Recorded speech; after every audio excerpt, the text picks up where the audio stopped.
Hi hello నమస్తే అస్సలం వాలేకుమ్ ఆదాబ్. నా చేతి వంట ఛానల్కు స్వాగతం సుస్వాగతం పలుకుతూ నేను మీ సాగర్ మళ్ళీ ఇంకొకసారి మీ ముందుకు ఒక కొత్త రెసిపీతో వచ్చేసాను. అయితే ఇది రెసిపీకి ఆల్రెడీ సెకండ్ వీడియో అండి. ఇది ఫస్ట్ వీడియో వచ్చేసి మీరు చికెన్ మ్యారినేషన్ చూశారు ఫ్రైది, అలాగే దాంట్లో చికెన్ కర్రీ చూశారు. ఇప్పుడు నెక్స్ట్ వెజ్ పులావు అలాగే చికెన్ ఫ్రై చూస్తారు. వీడియోలోకి వెళ్ళిపోదాం.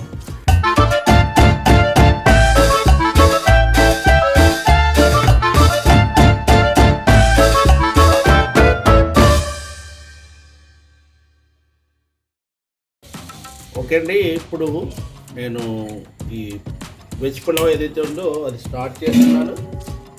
ఇక్కడ ఒక గిన్నెని అయితే పెట్టుకున్నాను. వెజ్ పులావ్ వచ్చేసి ఒక 4 కిలోస్ వెజ్ పులావ్ చేస్తున్నానండి నేను. యాక్చువల్గా మేము 15 మందికి ప్లానింగ్ అయితే ఏంటంటే పులావ్ కాస్త ఎక్కువ చేసుకుంటున్నాము. ఈ 4 కిలోస్ పులావ్ వచ్చేసి ఒక 20 మంది దాకా తినగలరు. దీంట్లో ఇప్పుడు ఆయిల్ వేస్తున్నాను చూడండి. ఇక్కడ ఆయిల్ వచ్చేసి 1 కిలోకి 150 గ్రామ్స్ ఆయిల్ లెక్క అండి. ఆ ప్రకారం మీరు చూసి వేసుకోండి. ఆయిల్ ఇక్కడ ఆయిల్ వేడెక్కుతుంది.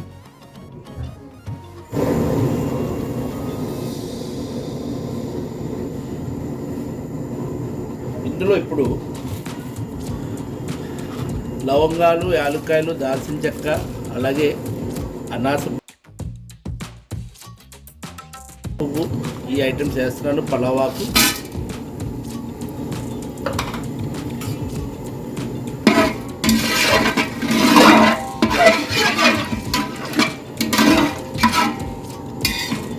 ఈ కాస్త చిట్టపట్టలు ఆడిన తర్వాత మనం ఇంట్లో ఉల్లిపాయలు వేసుకుందాము.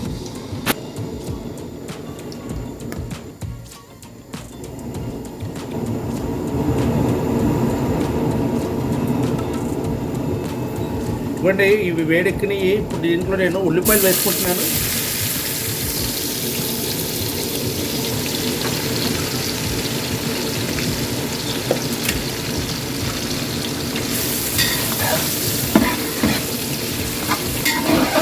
ఉల్లిపాయలు అయిన తర్వాత నెక్స్ట్ దీంట్లో ఐటమ్స్ ఏవేయాలో అది వేసుకుందాము.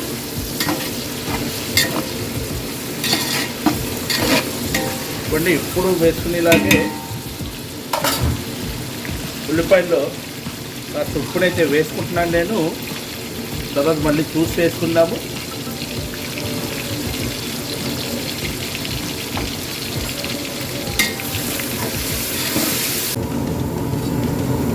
ఇవ్వండి, ఉల్లిపాయలు ఒక 50 to 60% అయినాయి ఇక్కడ. ఇప్పుడు ఈ మూమెంట్లో నేను దీంట్లో పచ్చిమిర్చి వేసుకుంటున్నాను. అలాగే అల్లం వెల్లుల్లి పేస్ట్ వేస్తున్నాను.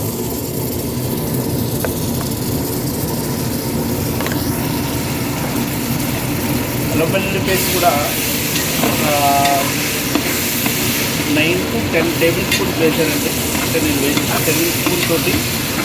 కాకపోతే మీకు ఐడియా గురించి చెప్తున్నాను. 1 కేజీకి 2 నుంచి 2.5 టేబుల్ స్పూన్లు అయితే వేసుకోవచ్చు. ఆ విధంగానే నేను ఇక్కడ అల్లం వెల్లుల్లి పేస్ట్ అయితే వేసాను. అలాగే ఇప్పుడు దీంట్లో టమాటాలు వేసుకుంటున్నాను.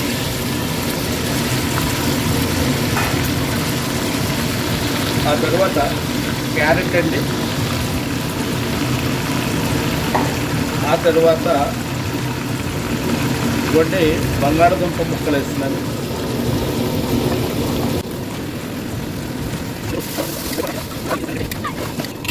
కాస్త దీనికి ఒక 5 నిమిషాల పాటు మూత పెడుతున్నాను. మళ్ళీ మూత తీసాను. మన వెజిటబుల్స్ ఏదైతే ఉన్నాయో అవి మగ్గుతున్నాయి చూడండి. ఇక్కడ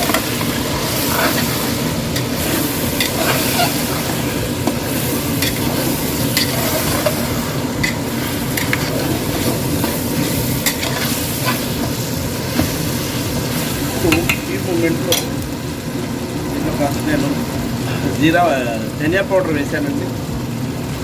అలాగే మటర్ వేసుకున్నాను.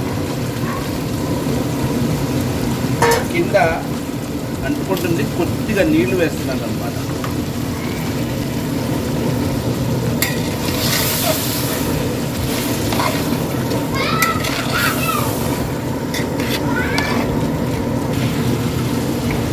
ఇవి మన వెజ్జెస్ ఏదైతే ఉన్నాయో ఒక 50% వరకు మగ్గిపోయినాయండి.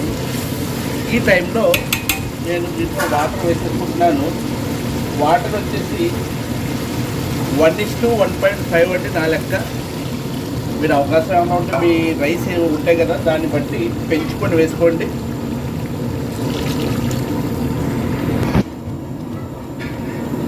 ఇవ్వండి, వాటర్ వచ్చేసి 1:1.5 అయితే నేను వేసుకున్నాను. అయితే నేను వండుతున్నది బాస్మతి రైస్ కాదు, మామూలు మన సోనా మసూరి ఉంటాయి కదా, దాన్ని వండుతున్నానండి. అందు గురించి 1:1.5 అయితే ఇక్కడ తీసుకోవడం జరిగింది.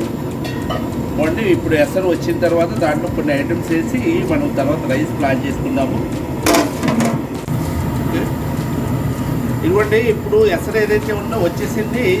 ఇదిగోండి, ఈ విధంగా నీళ్ళు ఏదైతే ఉన్నాయో ఈ కింద నుంచి పైకి, పైనుంచి కిందకి తిరగబడాలన్నమాట. ఈ మూమెంట్లో నేను ఉప్పు వేసుకుంటున్నాను. ఇక్కడ ఉప్పు రుచికి సరిపడగా వేసుకోండి.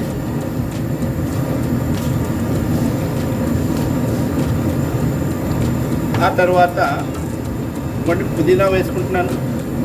ఇది పుదీనాను, కొత్తిమీర చాలామంది ఏం చేస్తారంటే ఆయిల్ వేపుకున్నప్పుడు వేసేసుకుంటారు. అట్లా కాకుండా ఇలాగ వేసుకుంటే దీని యొక్క ఫ్లేవర్ ఏదైతే ఉందో మనం రైస్ తింటున్నప్పుడు రైస్లో పర్ఫెక్ట్గా తెలుస్తుంది అన్నమాట.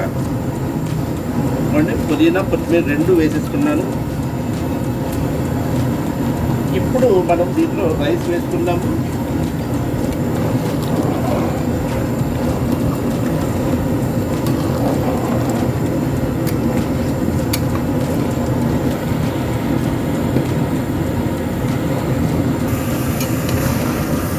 ఇప్పుడు దీనికి ఉప్పు కూడా రుచి సరిపోయింది. ఒకసారి చూసిస్తున్నాను నేను. ఈ మూమెంట్లో రైస్ ఏదైతే ఉన్నాయో అవి వేసేసుకుంటున్నాను. ఇక్కడ ఆల్రెడీ రైస్ 1 గంట నుంచి నానబెట్టి పెట్టుకున్నానండి.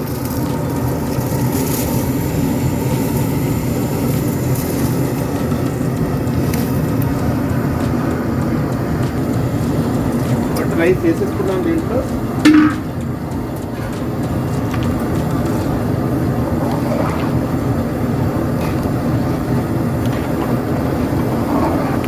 చేస్తుంది 4 కిలోస్ వెజ్ పులావ్ అండి. ఇది 4 కేజీల వెజ్ పులావ్. అయితే చాలా సాఫ్ట్గా చేస్తున్నాను అనమాట. మరీ స్పైసీగా కాకుండా అలాగే మసాలా దళంగా వేసి చేస్తున్నాను. చాలా బాగుంటుంది సాఫ్ట్గా. ఇప్పుడు మూత పెట్టేశాను. కొంచెంసేపు ఉన్నాక మళ్ళీ మూత తీసి చూద్దాం. రైస్ వచ్చేసి దమ్ టైం వచ్చేసింది. ఇప్పుడు ఈ విధంగా రైస్ పైకి వచ్చి తేలిపోయిన తర్వాత మనం దమ్ పెట్టేసుకోవాలి. సుమారు మనకి ఇక్కడ ఒక 70 to 75% దాకా రైస్ అయిపోయినాయి అన్నమాట. ఈ టైంలో దమ్ము పెట్టేసుకున్నాము. దమ్ముకి ఇక్కడ నేనేం చేస్తానంటే కింద పెనం పెట్టుకుంటున్నాను.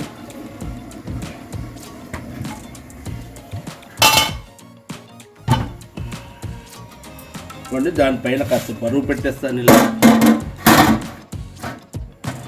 ఇక్కడ నుంచి ఒక 20 నిమిషాల పాటు మనం ఇలా ఉంచేసుకుంటే దమ్ అయిపోతుంది. దమ్ అయిన తర్వాత కలుస్తాం.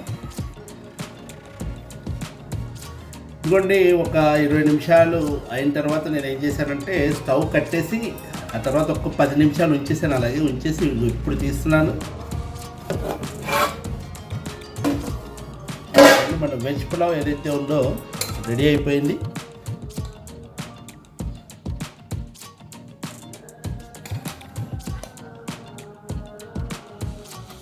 చూసారా, పర్ఫెక్ట్గా వచ్చింది.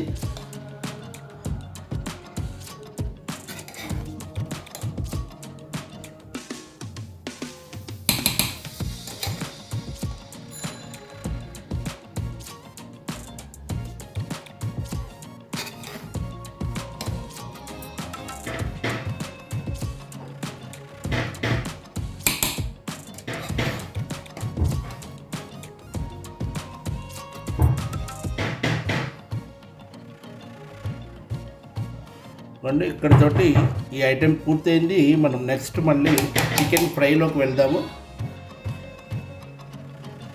ఇవ్వండి, పర్ఫెక్ట్గా రైస్ కూడా కరెక్ట్గా ఉడికింది. మనం ఈరోజు మన వీడియోలో మూడో ఐటెం ఏదైతే ఉందో చికెన్ ఫ్రై, దాంట్లోకి వెళ్దాము అండి. ఇప్పుడు ఫ్రై అయితే స్టార్ట్ చేస్తున్నాను. నేను స్టవ్ వెలిగించాను. దీనిపైన ఒక కడాయిని అయితే పెట్టేసుకున్నాను. కడాయి వేడెక్కుతుంది. ఇంకోటి ఇక్కడ ఆయిల్ ఏదైతే ఉందో వేసేసుకుంటున్నాను. ఆయిల్ వేడెక్కిన తర్వాత మనం ఇందాక ఫ్రైకి రెడీ చేసుకుని పెట్టుకున్నాం కదా, మ్యారినేట్ చేసి చికెన్ అది వేసుకున్నాము.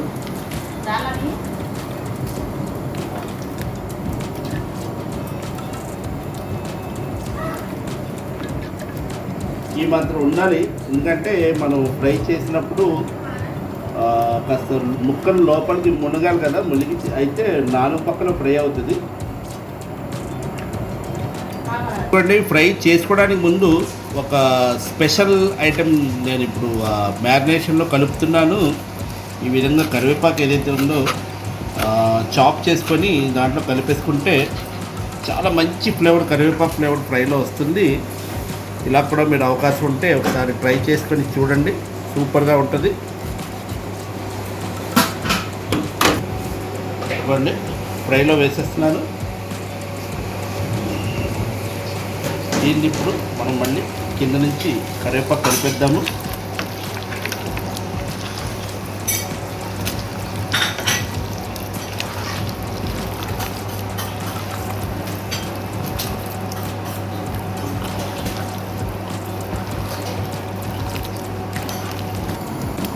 ఇవ్వండి, ఇప్పుడు ఫ్రై ఏదైతే ఉందో స్టార్ట్ చేశాను.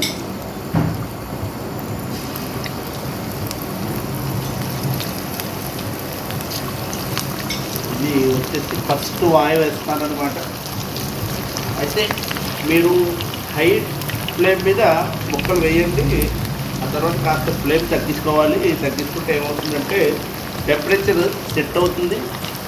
అలాగే లోపలి దాకా కూడా ముక్క ఉడుకుతుంది అన్నమాట.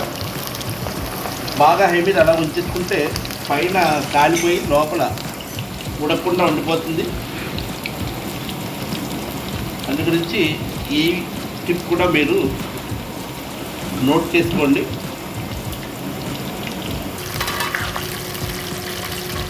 మీరు చూడండి, మీడియం ఫ్లేమ్ మీద ఫ్రై అవుతున్నాయి ఇవి. ఇంకా కాస్త కలర్ మారిన తర్వాత తీసేసుకుందాము. చూసారా, ఇప్పుడు ఈ మసాలా కూడా ఆయిల్లో ఎక్కడ కూడా విడిపోలేదు. ఈ విధంగా మీరు మ్యారినేట్ చేసుకోవడం వల్ల మీకు ఆ యొక్క లాభం కూడా ఉంటుంది. మ్యారినేషన్ మీరు కాస్త పలుచగా చేస్తే కనుక మసాలా ఆయిల్లో విడిపోతుంది అనమాట. అలా విడకుండా ఈ స్టెప్ ఏదైతే ఉందో నేను కార్న్ ఫ్లోర్ అలాగే ఆల్పర్పస్ ఫ్లోర్ వేశాను కదా, ఆ విధంగా మీరు పర్ఫెక్ట్గా చేసుకుంటే బాగుంటుంది. చూడండి, అయిపోయింది. ఈ ఫస్ట్ వాయ్ అయిపోయింది, తీసేస్తున్నాను.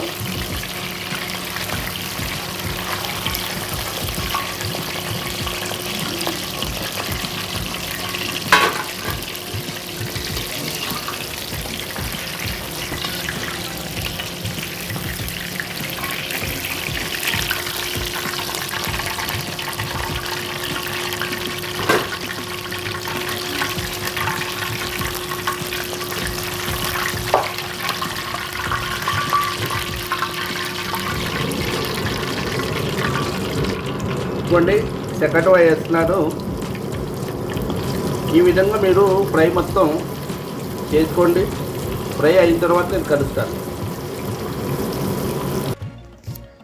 ఇక్కడితోటి మన మూడో రెసిపీ చికెన్ ఫ్రై కూడా పూర్తయింది. ఈరోజు మనం చేసిన చికెన్ కర్రీ అలాగే వెజ్ పులావ్, చికెన్ ఫ్రై 3 రెసిపీలు విజయవంతంగా పూర్తి చేసుకున్నాము. అలాగే మీరు కూడా పూర్తిగా చూశారని నేను ఆశిస్తున్నాను.